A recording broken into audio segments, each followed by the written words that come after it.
Bonjour Rosella Pellerino et bienvenue à Bordeaux. Vous êtes née et vous vivez à Borgo San Dalmazzo, dans le Piémont en Italie. Et après des études de littérature italienne, vous avez obtenu un master de langue, culture et société pour la sauvegarde des minorités linguistiques du Piémont. Vous êtes directeur scientifique de l'association Espace Occitan, qui s'occupe de la vulgarisation et de l'enseignement de la langue occitane.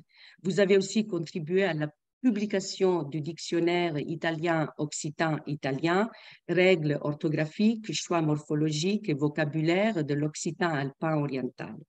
Et vous venez de publier la traduction italienne de La Besta del Vaccarès, chef-d'œuvre provençal de Josué d'Arbo. Et donc, je disais tout à l'heure que vous vivez dans le Piémont, qui est une des régions italiennes où se trouvent la plupart des vallées où l'on parle aujourd'hui la langue occitane. N'oublions pas néanmoins quelques vallées qui se trouvent aussi dans la province de Imperia en Ligurie et le village de Guardia Piemontese en Calabre. Et est-ce que vous pouvez nous parler aujourd'hui du Piémont, des vallées où vous vivez, où l'on parle la langue occitane, et de qu'est-ce que vous faites pour garder vivante aussi bien la langue que la culture, j'imagine au travers d'associations, d'écoles et éventuellement des centres de recherche. Merci beaucoup. Merci à vous, bonjour. Oui, en effet, moi, je suis le directeur scientifique de l'Espace Occitan, qui est une association d'institutions publiques, donc a été formée et créée par les communes et les communautés de montagne, et qui est basée à Dronero. Je vais partager mon écran, comme ça on peut regarder quelques images de nos travaux, de ce qu'on fait. Et on travaille dans le domaine de la langue et de la culture. En effet, comme vous savez, l'Italie compte 12 minorités linguistiques, dont 4, voilà les minorités linguistiques d'Italie, dont 4 se trouvent en Piémont. C'est l'arpitan, le valser, le français et en effet l'occitan. En Italie, la langue occitane est encore parlée dans à peu près 120 villages habités par à peu près 200 000 habitants dans les provinces de Coni, de Turin, ainsi qu'en Calabre à Guardia Piemontese et 2 villages de la Ligurie en province d'Imperia. Au début du nouveau millénaire, on peut dire que les locuteurs naturels de l'occitan sont en général 100 000 et 20 000 à peu près dans les vallées. Et voilà, les vallées qui se trouvent, 10 vallées sont dans la province de Coni et 4 vallées sont dans la province de Turin. Et 2 petits villages en Ligurie et le village de Guardia Piemontese dans la région Calabria, au sud de l'Italie. Et vous savez, la langue et la culture occitane sont à la base de la culture européenne et italienne. Et bien que beaucoup de gens, même ici dans les vallées, l'ignorent, et le nom occitan a d'abord été utilisé par Dante Alighieri, qui au début du XIVe siècle a essayé de classer les langues romanes en fonction de leurs particules affirmatives, et il a fixé 3 langues, donc la langue du Si, l'italien, la langue d'Oïl et la langue d'Oc, l'occitan. Et dans son chef-d'œuvre, la Divina Commedia, Dante Alighieri écrit aussi en occitan pour rendre hommage à son troubadour préféré qui était Arnaud Daniel. Et donc, il écrit 8 vers en langue occitane. Et donc, à l'aube du 2e millénaire, l'Occitanie a manifesté une exceptionnelle vitalité culturelle qui a eu sa meilleure expression dans l'âge des troubadours. Et aujourd'hui, il y a dans les vallées nombreuses petites associations qui s'occupent de l'occitan, de la langue, de la culture, Mais l'Espace Occitan, comme je dis, c'est une association publique qui a été créée en 1999 et elle vise à promouvoir la culture et la langue d'oc dans les vallées et avec des différentes fonctions. On a une bibliothèque qui fait partie du système bibliothécaire national, une vidéothèque, audiothèque et hémérothèque avec tous les magasins, ce qui est publié en tant que livre et en tant que magasin et journaux.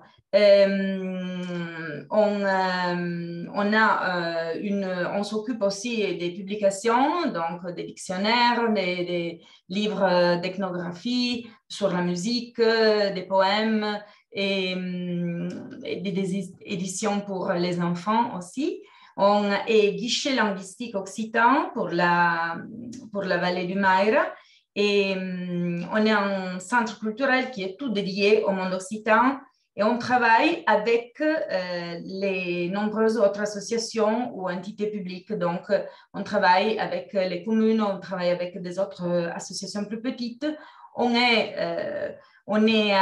basé à Dronero, dans la vallée du Maira, mais on travaille sur tout le territoire occitan. Et l'Institut d'études compte des milliers de livres et en plus, le service linguistique offre la possibilité de fréquenter des cours d'occitan qui sont des cours traditionnels ou des cours en ligne.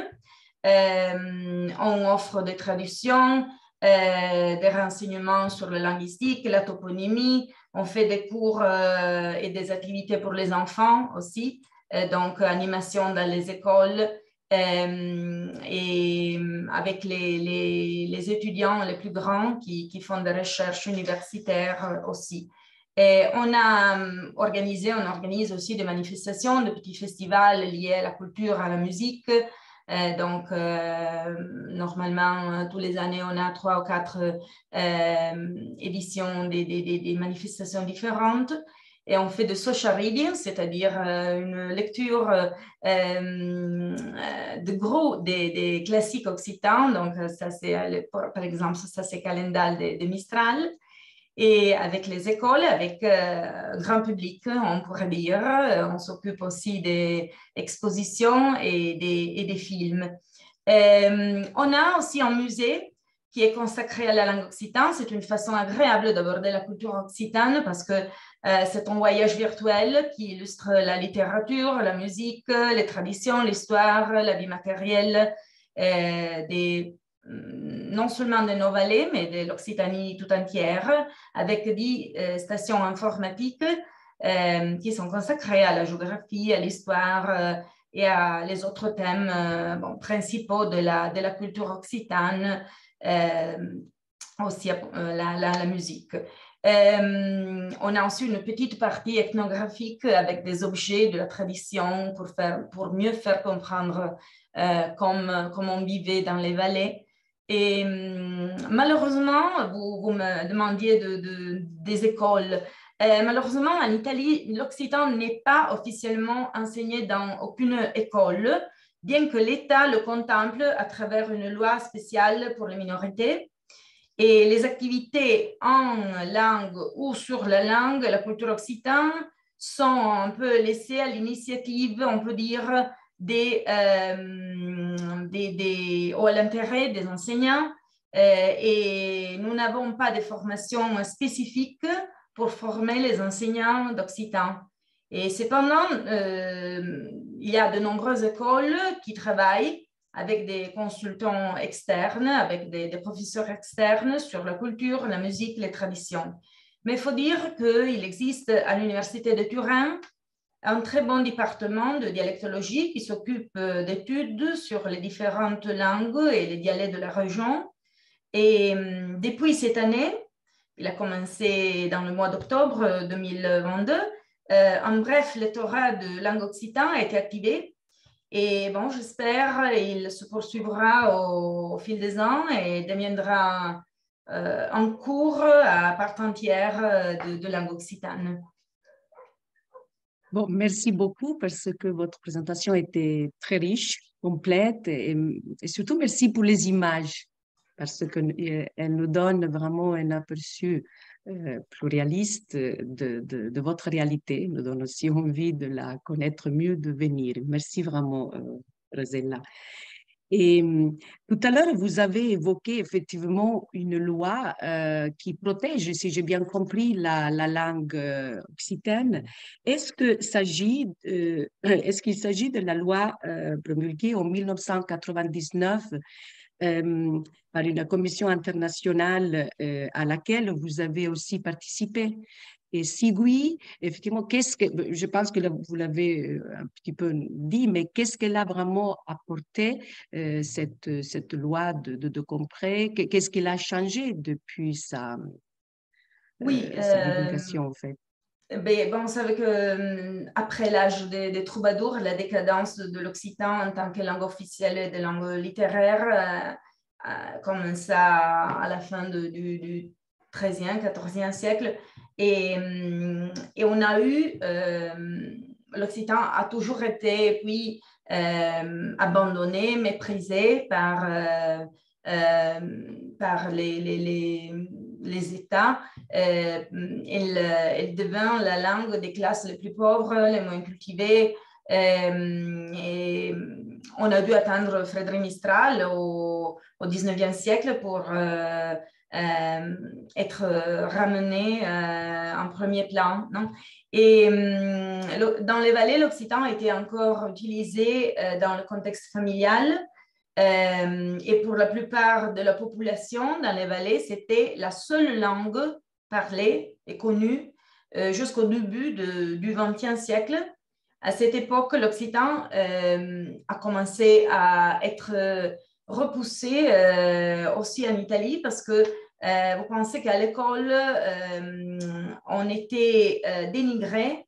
Les enfants se sentaient coupables s'ils parlaient des dialectes, donc l'occitan comme les autres dialectes. Et puis, les lois de la période fasciste ont contribué parce qu'il y avait, vous savez, il y avait des lois qui disaient que la seule langue, c'était l'italien, mais la même chose se passait en France. Il y avait souvent écrit dans les écoles, il est interdit de parler occitan ou breton et de cracher par terre, de cracher à terre. Donc, c'est vraiment mépriser la langue. Et donc, on a passé une période où la langue a été abandonnée. Aussi, les familles ont évité de passer la langue au fils parce qu'ils ne voulaient pas que le fils se sentait coupable ou qui prouvait la honte de parler cette langue. Donc, on a perdu, je crois, une génération. C'est la génération de ceux qui sont nés dans les années 50-60 et qui ne le parlaient plus ou qui ne le parlaient pas aux fils, aux enfants et à la famille. Et heureusement, oui, avec le phénomène du folk revival, donc le phénomène qui s'est passé dans l'Europe entière et qui a commencé par la musique, on est arrivé aussi à être orgueilleux de parler une langue différente. Ça s'est passé dans l'Irlande, comme dans la Bretagne, en Sardaigne, comme dans les vallées occitanes. Mais il a fallu attendre les années 1980 pour reprendre un mouvement culturel fort. Et on avait déjà demandé en Italie l'approbation d'une loi qui pouvait protéger les langues. Et en effet, le Parlement italien a adopté cette loi le 15 décembre 1999 et qui est une loi sur la protection des minorités linguistiques. On la connaît aussi comme loi 482. Et en vertu aussi de l'article 6 de la Constitution et selon les principes généraux des organisations européennes en général et internationales, la République italienne donc protège la langue, la culture des peuples albanais, catalans, autrichiens, grecs, slovènes, croates et ainsi de ceux qui parlent le français, l'arpitan, le friulan, le ladin, l'occitan, le sarde en Italie. Donc, on est 12 langues minoritaires. Et notre association venait d'être créée au moment de l'adoption de la loi en Italie. Donc, on est né à peu près dans la même année. Et nous avons tout de suite voulu commencer par des actions pratiques qui puissent aider l'occitan à ne pas disparaître des vallées. Et, parce que il faut dire que dans nos communes, dans nos villages, chaque vallée, chaque village possède sa propre variante dialectale. Et même pour la graphie, il n'y avait pas un choix univoque. Alors, nous avons pensé d'activer une commission linguistique internationale parce qu'on n'avait pas toutes les compétences chez nous. Donc, la commission a été guidée par Xavier Lamuela de l'Université de Girona en Espagne, qui est en Catalogne, on peut dire, qui s'était déjà occupé de la normalisation du friulan en Italie. Et pour tenter de proposer une graphie, une morphologie, un dictionnaire commun. Et ce travail a comporté le catalogage, la catalogation, l'insertion des sources écrites, c'est-à-dire des nombreux petits dictionnaires des localités de montagne qui déjà existaient, puis des enquêtes linguistiques auprès des informateurs des nombreux pays et villages, et puis la réalisation d'une grammaire et l'adoption de la graphie classique ou à libertine.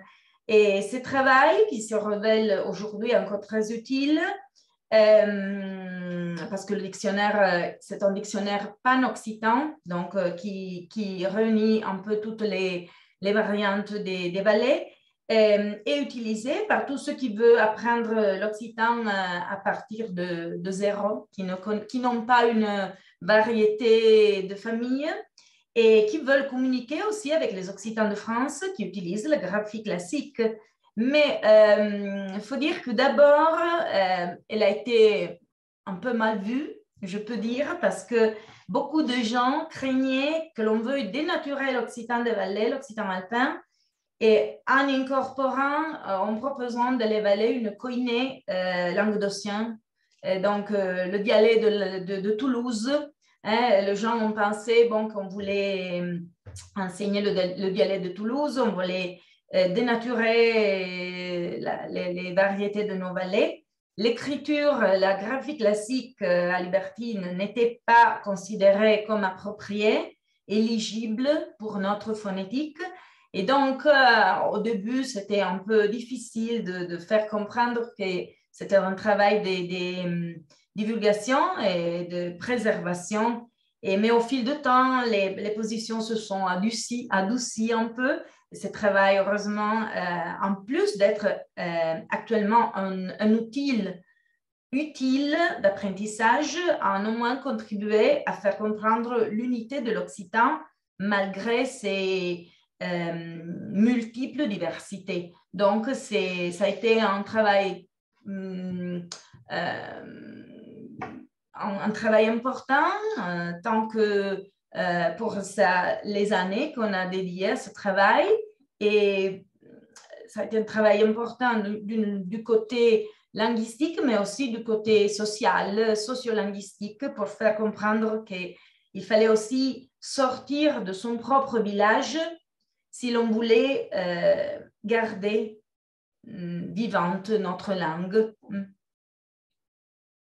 Eh bien, très bien, encore merci parce que vous avez été très clair dans l'explication et cette question m'intéressait beaucoup aussi. Et je voudrais finir maintenant avec une question peut-être un peu plus personnelle. Et, parce que j'imagine que vous êtes parfaitement bilingue, mais même je l'ai dit presque trilingue, parce que félicitations pour le français et pour votre français. Donc, et j'aimerais savoir donc dans quelle situation une langue, donc l'occitan, prévaut sur l'autre. Parce que j'imagine que vous parlez l'occitan et l'italien tous les jours. Et est-ce qu'il y a des situations où vous utilisez une langue plus que l'autre? Et si oui, lesquelles? Merci. Et oui, en effet, je suis trilingue parce que je parle aussi le piémontais. qui est Eh une oui, je l'avais langue de oublié. famille.